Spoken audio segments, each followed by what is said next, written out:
Terutama teman-teman saya melihat tuh, dia itu kayaknya itu dari bisnis yang wah macam-macam itu. Kerja keras, belepotan oli, masuk hutan, keluar hutan gitu ya. Dan capek banget. Kerjanya mungkin 24/7, 24 jam 7 hari itu. Nggak ada liburnya ya. Dan dia merasa dia sukses jadi kaya raya. Menjadi raja hutan, menjadi raja dalam bidang oli dan sebagainya. Dia melihat bahwa kerjanya keras. Kadang-kadang dia itu punya perasaan sayang anak. Gua nggak mau anak saya seperti saya. Apa yang dilakukan? Ya, apa yang dilakukan? Anaknya dia kasih privilege yang banyak banget. Bapaknya atau kakeknya sukses karena no privilege. Ingat ya, saya pernah bikin konten namanya no privilege is a privilege.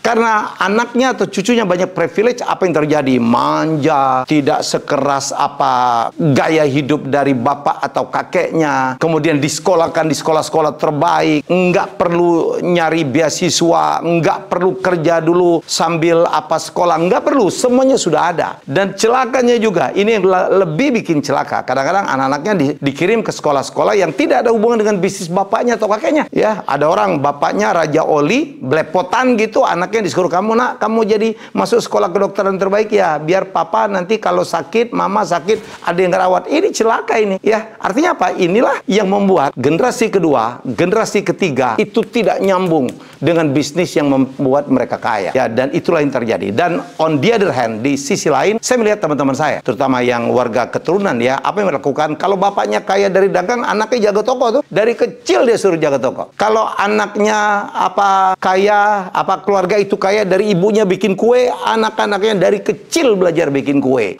Tinggal di pabrik, bau kue segala macam, udah dari kecil tuh, sehingga anaknya dan atau cucunya itu udah terbiasa, sehingga begitu meneruskan gampang saja, sehingga kalau meneruskan malah bisa berkembang. Karena anak-anak for sure kita yakin ditambah dengan pendidikan yang tepat, mempunyai ilmu yang lain, lebih digital. Sekarang kan lebih paham digital. Orang tua kan tidak paham aplikasi. Itulah sebabnya banyak sekali merek-merek besar, perusahaan-perusahaan besar ya di Indonesia atau di dunia yang mati di generasi kedua, generasi ketiga. Jadi teman-teman, saya ingin menyampaikan bahwa ada baiknya ya kalau Anda bisnis apa gitu, anak-anaknya mulai diupayakan. Saya punya 4 anak ya, 3 anak saya itu semuanya itu membantu bisnis saya. Wah, itulah kebahagiaan saya yang paling besar. Bahwa anak saya mulai memegang ya, seperti anak saya dan mantu saya udah megang. Saya itu kan dulu awalnya jadi pengusaha production house. Saya adalah pengusaha pembuat reality show dan quiz show terbesar, terbanyak di Indonesia ya, untuk lokal. Dan sekarang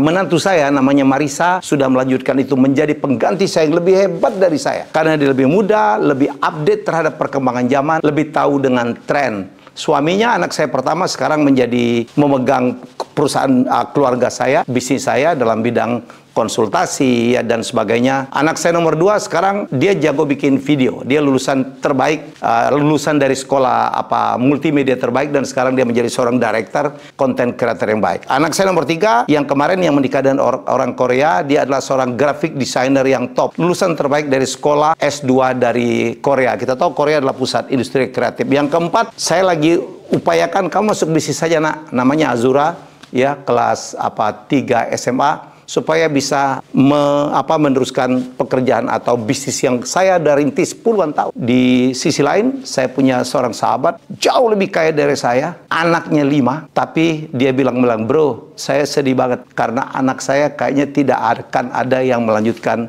bisnis saya yang membuat dia kaya raya. Jadi disitulah intinya. Jadi kalau Anda mau, saya pikir kita sebagai orang tua, kita sebagai kakek, kita kepengen dong perusahaan yang dari bayi kita besarkan diteruskan oleh anak dan cucu kita, betul? Cara yang gimana? Masukkan ke dalam bisnis. Jangan jauhkan dari bisnis. Kalau Anda bisa kayaknya dari jual kue, jangan masukkan dia misalnya ke fakultas kedokteran. Jangan. Ya, masukkan misalnya ke industri-industri tentang food industry dan sebagainya. Itu tips dari saya. Jadi kalau Anda ingin mempertahankan bisnis Anda, dan salah satu tujuan hidup kita itu dong, mempertahankan bisnis kita, dilanjutkan oleh anak cucu kita, jangan jauhkan mereka dari bisnis yang kita